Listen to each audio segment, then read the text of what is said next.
Welcome to What Brought You Here Today, an interview-style mental health podcast that focuses on real experiences and how we navigate and move through them. The guests on this show provide personal and professional insight at times and come from all walks of life. Not all of the guests work in the mental health field, and they've all chosen to be brave and vulnerable while sharing parts of their story with you. Please keep your own mental health and well-being in mind while listening. Hello, everybody. Welcome back to What Brought You Here Today. I am your host, Ryan, and I am joined by Sam. She is a therapist in New York, and we connected through the book club, the Human Therapist Book Club, Instagram. I think it's Instagram. social media, something, somewhere out there. That's how we connected. But I am happy to have Sam on today. We are going to be talking about self-love, positivity, healing, growth, and I will let her take it away and introduce herself and give a little bit of her background.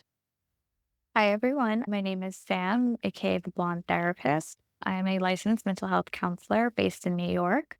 I have been working in the mental health field since I am 16 years old, I want to say. So I've been in the field for a while, working in different kinds of settings. And now as a therapist, working with clients of all ages. But truthfully, I do enjoy working with the young adults and teens the most. I find that to be really rewarding. And I especially like working with individuals who have experienced trauma or experiencing anxiety. I do feel like it's easy to connect with individuals. And I'm actually in the process of doing trainings to become a certified clinical trauma professional, as well as a certified clinical anxiety treatment professional as well. So we're really moving forward with that stuff. Yeah, definitely. Are the trainings through? What does that look like for you? So I found them through PESI, which is an organization that allows for continuing education credits. And in purchasing the trainings, I wound up seeing where it qualifies for an evergreen certification. And it's something that's like nationally recognized and can apply to, I don't want to say all states. I believe that there are some states that are restricted and not involved, if I'm not mistaken. But as soon as I can get my butt moving and get everything finished, I will hopefully be able to get that in and going. Oh, that's super exciting. Well, you mentioned working with like young adults, teenagers. What kind of sparked your journey into mental health? So I have said this a lot before. I think that a lot of individuals who are passionate about mental health have typically struggled with their own mental health. So I was I, in high school and I had seen a therapist for the first time, and being in my own therapy and realizing, hey, this is a really safe space. I am free to process the things that I need to be my authentic self, and as well as get that kind of unconditional empathy and support that a lot of people would need to heal, was something that I found myself saying that I want to be for others. I want to be that kind of person that they can feel comfortable with, as well as help them become best versions of themselves. I think we live in a world where there's a lot of external pressures. And then when that accompanies any sort of internal pressures that you've got from your own self, I think that can just be stressful for any person. So I think that having this opportunity to be that person and do something that I'm passionate about has been not only just rewarding and fulfilling, but something that I'm really grateful and appreciative to be able to do. Yeah, love that. I love that.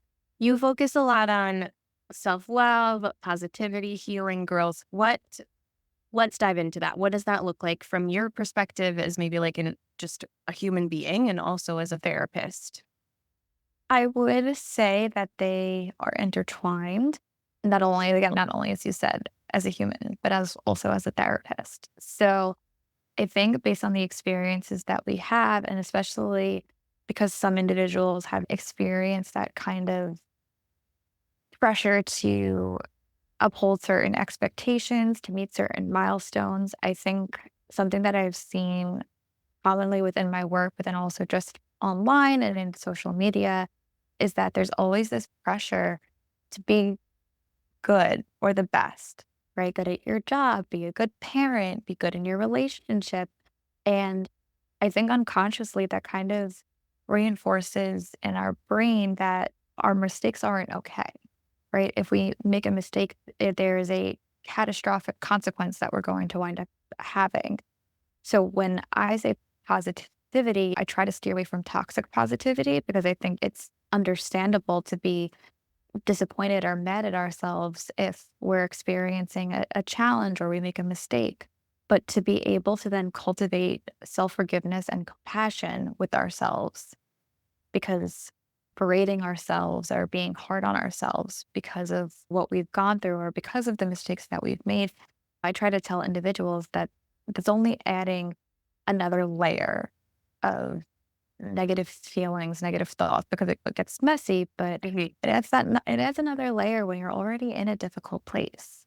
So I try to use the positivity and the self healing to say, not self healing, self love, so that we can understand, hey, we may not be perfect. We may have times in our lives where we are harder on ourselves or we are struggling more, but that doesn't mean that we still can't love ourselves in the process. Yeah. I think this is a conversation I've been having a lot lately about compassion to the self Mm. and really getting people to just even have a thought that's possible, Mm. right? Like we can Yeah. have this idea that we give compassion and empathy and sympathy to all these other individuals, people, things in our lives. But then when it comes down to showing it to ourselves, I'm noticing that people are like, what are you even talking about? Like, how do I even do that? What does that even mean? Mhm. From your perspective, what does that, how do you break that down for people? I think each person is different. And I think because our brains, Jesus Christ, our brains are wired differently. Sometimes I'll say is that you have to frame it in a way that you as a person are going to individually understand and then accept. Because I do believe that a blanketed, generalized concepts and statements, they do not necessarily work for everybody, Right. right? Which is, I tend to come from a look a holistic approach, but also looking at the individual client rather than that one size fits all modality. So I do believe that for individuals who are struggling with self love, I think part of it is understanding what the barrier is. So is it that you struggle with perfectionistic tendencies? Do you struggle with people pleasing? Have you experienced trauma? Do you have underlying other disorders such as like depression? Do you have personality disorder? Right? Because I think to get the full picture is helpful in understanding how this can then help you, Mhm. right? What kind of self love do you need? And something that I've been a big advocate for, especially because I think I've been going through it myself and really starting to see that and understand is that your self love is going to change as you do, right? Giving grace changes depending on the point of life that you're at. So, something that I just encourage a lot of individuals is that all we can ask you to do is try. It may not stick the first time, but even if it doesn't stick, don't use that then as further evidence that you failed. Uses it as evidence that we need to come back to the drawing board and figure out a different way of approaching this and to be gentle with yourself throughout this whole process. Because whether you are in therapy or not in therapy, this is your first time going about certain scenarios and situations. You need forgiveness and compassion, as well as just kindness within yourself to be able to then put one foot in front of the other. Yeah. Yeah. I think it's really, you highlight an important part that it can change and it can look different for every season, every experience, that it's never going to be the same or just like trial and erroring life, for lack of a better way to put it, and just determining like how do we show up best for ourselves in these times that maybe feel more difficult or achy or stressful. And it's not going to, what worked the first time might not work the second, but it might work the third time. So we gotta just build a set of tools, I think, to always have something to pull from. I think you said that way more eloquently than I did. I think I've been having this conversation literally with everybody the last 2 weeks. Being just like, we just need, like, you need every kind of different paintbrush that a painter uses, right? It never, having just one thing won't work. And I think that's maybe the general issue in air quotes with therapy is we assume, or people assume, that it's just one thing fixes it all. And no, doesn't. Mhm. So I And really now, want to, yeah, go ahead. no, I'm so sorry. Go ahead, finish. Oh, I was just going to say, so coming at it from like the self-love and the self-compassion and just like the holistic healing aspect, I think puts a really solid reframe on it. Because I also practice from that model too. Mhm. Just, you just need all of these things, not just one. I try, and I'll switch up in terms of metaphors and analogies that I'll use sometimes even within therapy sessions, where sometimes I'll say it's just a piece of the puzzle. But another way of sometimes conceptualizing it is I'll say, imagine that it's a graph of some kind, and we are trying to measure the percentage of what certain things are impacting and affecting you, right? Is work stress taking up 75%, or is work stress only taking 15%? Because I also think then that can help us understand, okay, these are the areas that we may need to focus on temporarily to be able to get you through this current challenge or this current hardship that you've been experiencing. Yeah, I like the graph analogy. I use the spoons a lot. If you have 12 spoons at the start of your day Yep. and you've given out literally 12 of them before 9 o'clock, you have nothing left to give. Yeah, but I think the graph definitely could play for some more logical thinkers and like Yeah. a more visual way. Do you think when you talk about like holistic and being more of, I guess, like integrative, like the whole person approach, right? Like we're individualistic or whole person focused. What does that look like for you? How do you get people to like grasp onto that versus just, it's talk therapy. We sit on a couch across from each other and we just talk.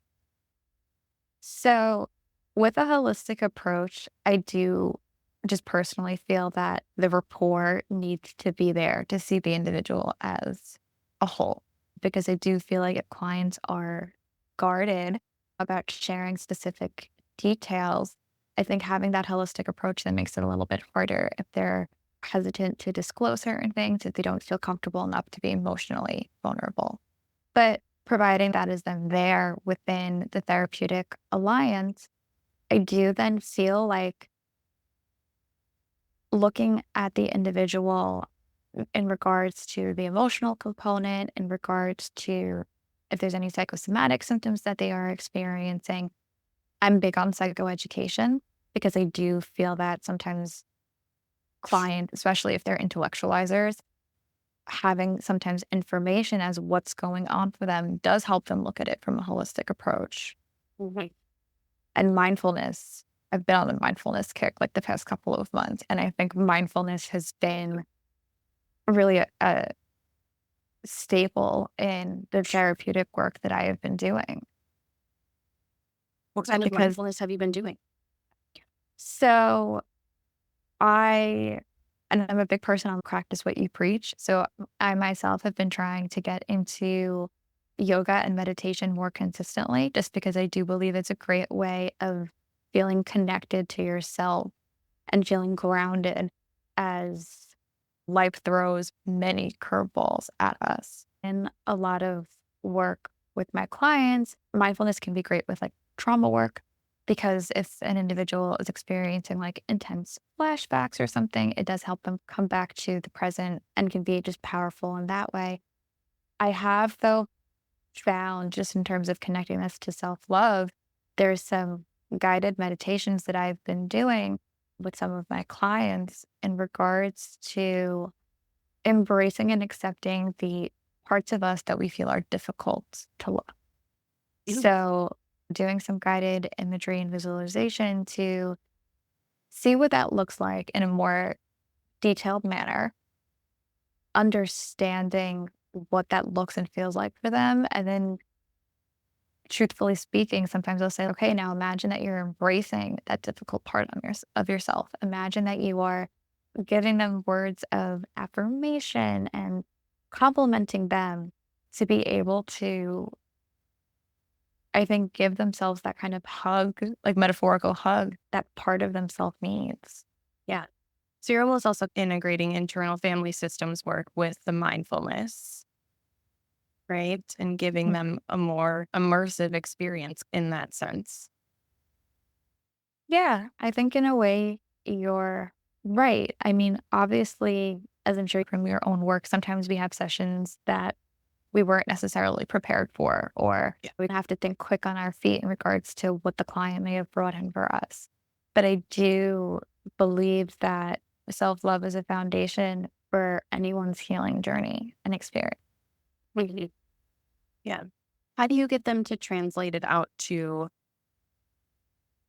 other people or ask other people for compassion or love or kindness, even? So you always have the resistant clients who are resistant to doing the work outside of therapy. Yeah. So obviously, having them integrated outside of session is a little more difficult. If someone is feeling apprehensive or scared to try the work outside of sessions, I try to encourage them to do it in a way that feels safe for them. So if there is an individual in your life that you feel is more supportive or emotionally consistent and predictable, to utilize them as a first approach, because I think that knowing you have a person who's compassionate already within your life and then leaning on them for support makes the experience less scary. I think a lot of individuals Yeah. are afraid. Yeah, I think a lot of individuals are afraid of change. I think a lot of individuals have experienced relational trauma where they've been scarred by individuals who may not have treated them in the way that they need to be treated. So I wouldn't say, okay, let's go ask the person for compassion that deeply traumatized you, because I think that could be detrimental to their willingness to integrate this. So I say try to find individuals who are safe and supportive. Always look at if there are sources of community as well.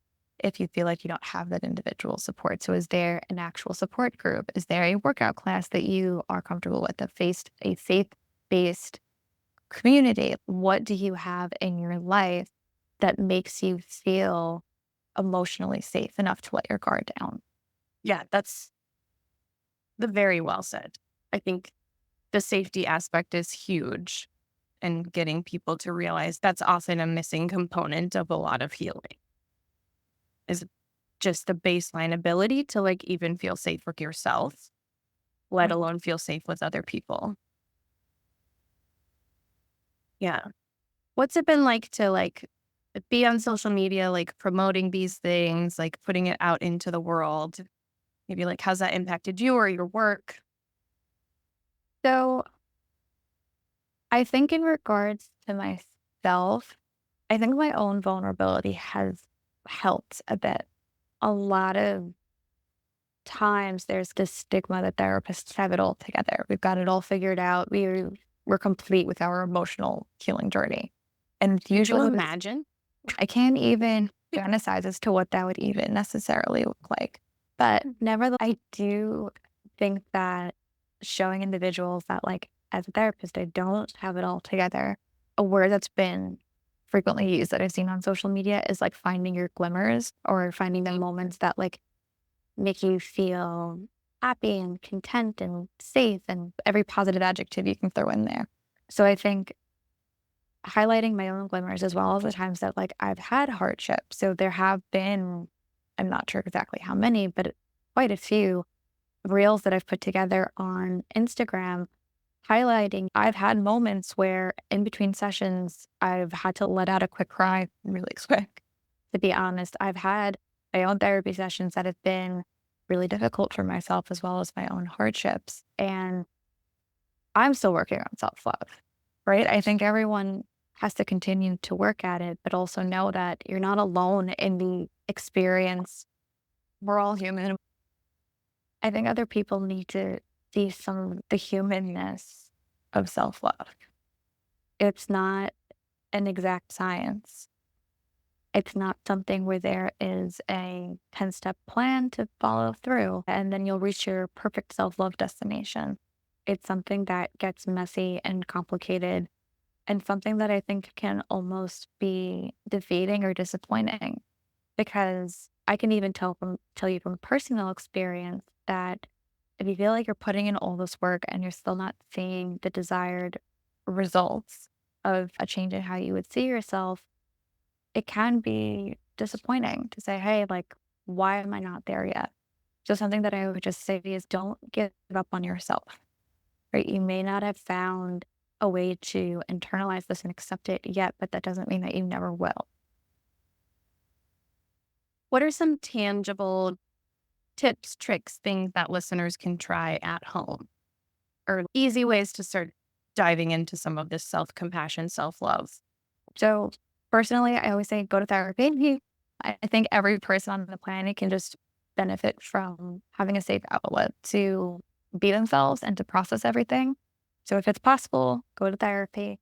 But in terms of actual tools, positive affirmations is one of the biggest things that is recommended in terms of boosting your self love and repeating it almost as if it's a mantra. So not only is it a positive affirmation, but it's something that you're telling to yourself multiple times a day.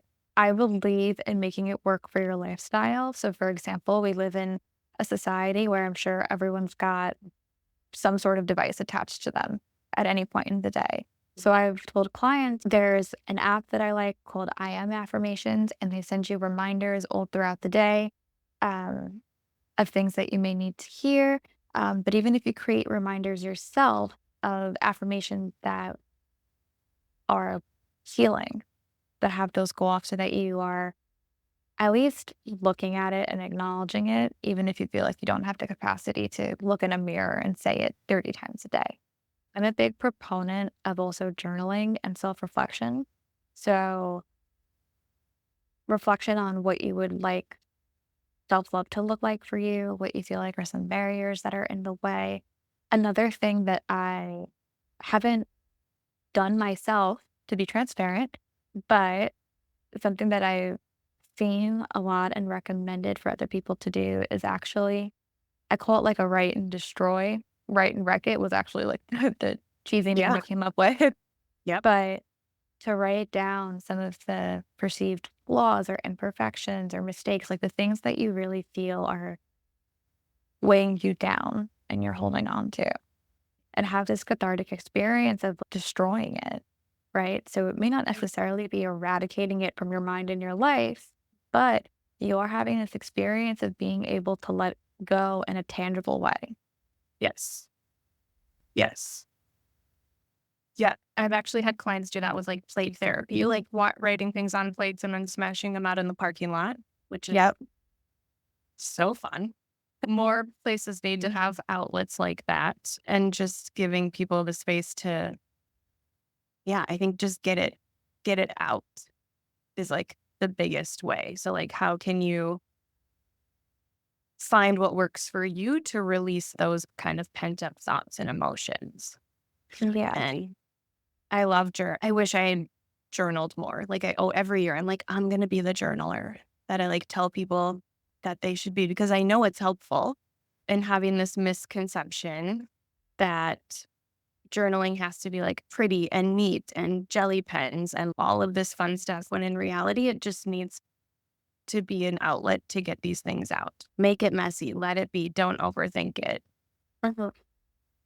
You could absolutely do it. But I've had clients then tell me that, right? Oh, I always say I'm going to journal, but I don't. Right. Or some clients are like, I'm afraid to journal because what if it comes out like word vomit? What if That's the everything point. becomes like, Yeah. not only is that the point, but I'm like, if you're that scared, try guided journaling first. Try something that gives you then a prompt or a question or something that's journal for 5 minutes. Do it in a small increment. And if you have to work your way up to the place that, you'd want to be at. Yeah. Yeah. And I think I personally went and bought like a very beautiful journal and it's just still sitting on my table. And like it's there. I use it like sporadically. But like you just grab a notebook, grab the notes app on your phone. Like, just grab something and just let it out. Yeah. You can. Yeah. Yep. Yeah. I do love the idea of the affirmation app, though. I think that's such a great tool and resource, especially for people who do struggle with just coming up with any kind of positive statement about themselves or the world. So I think that's good. And I'll link that app in the show notes because I think that's awesome. We have about 8 minutes left. Is there anything else that you want people to know or that you think would be valuable for them to take with them from this episode? Oh my goodness, I'm a yapper. So I need to keep this short and concise. So I'm actually going to share something, and I apologize. I'm just opening it up on my phone to make sure I'm reading it correctly. So, in regards to just these affirmations and mantras and things, I think something that I always feel could be helpful just in terms of having that sense of, like I said, community and realizing you're not alone is sharing a quote that I actually had made as a screensaver for myself so that I had that constant reminder when I needed it. And it was a quote that had said, "It's easy to love the nice things about ourselves, but true self love is embracing the difficult parts that live in all." So understanding that whether you're going to call it dark, messed up, something that's traumatized, whatever adjective that you would use to describe that version of yourself is still deserving of love and compassion.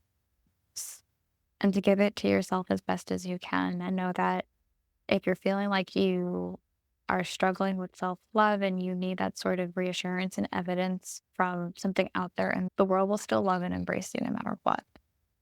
You may need to find the right people, but that doesn't mean that they're not out there. Right. Right. What a beautiful quote. I have a final question that I like to ask everybody. Sure. If you could do anything in the world with your life and nobody knew what it was, nobody knew you were doing this, what would you do? How would you show up and live your life? Wow, that is such an interesting question. And see, the thing that's getting me is nobody knowing, because Nobody knows. I think I'm such a person of wanting to help others and be there for others that I'm like, no, I want people to know what I'm doing. I think I think I'd want to incorporate traveling into it somehow. It's something that I really enjoy doing, but something that obviously can be so limiting just in regards to financial expenses and time.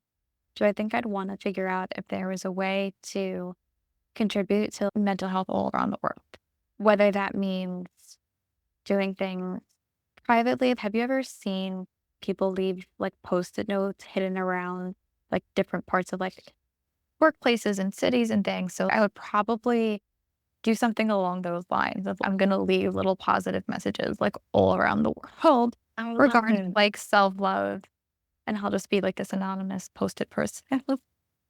Yeah, I love that. More people should do that. Maybe it doesn't have to be anonymous anymore. Now, hopefully, we're going to spark some ideas in people to go spread the love and share with things. I love that idea.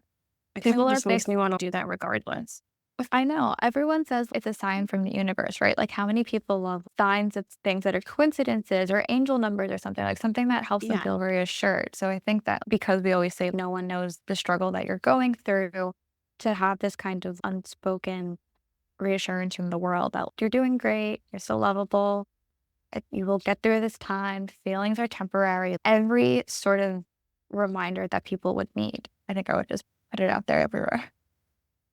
yeah, I love that.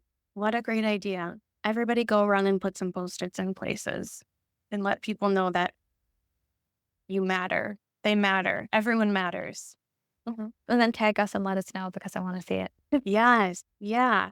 It's been such a pleasure chatting. I wish we had a little bit more time. I always wish I had a little bit more time with all my podcast guests. Podcast guests. Words are so hard today.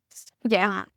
I will link everything for Sam in the show notes, including her Instagram, the mindfulness or the affirmation app. And then, as always, my stuff will be tagged there. Any last thoughts, words, any encouragement, anything you want to put out into the universe for the listeners before we sign No, off? I think I'm Okay. okay, but thank you for having me. You are Yes. absolutely wonderful. You're It's a been great such a podcast pleasure. host. Thank you. It's been such a pleasure. Thank you for listening. I hope you enjoyed today's episode. If you want to learn more or follow either of us on social media, you can find more information in the show notes. Thanks for your support and listening, and I hope you have a wonderful day.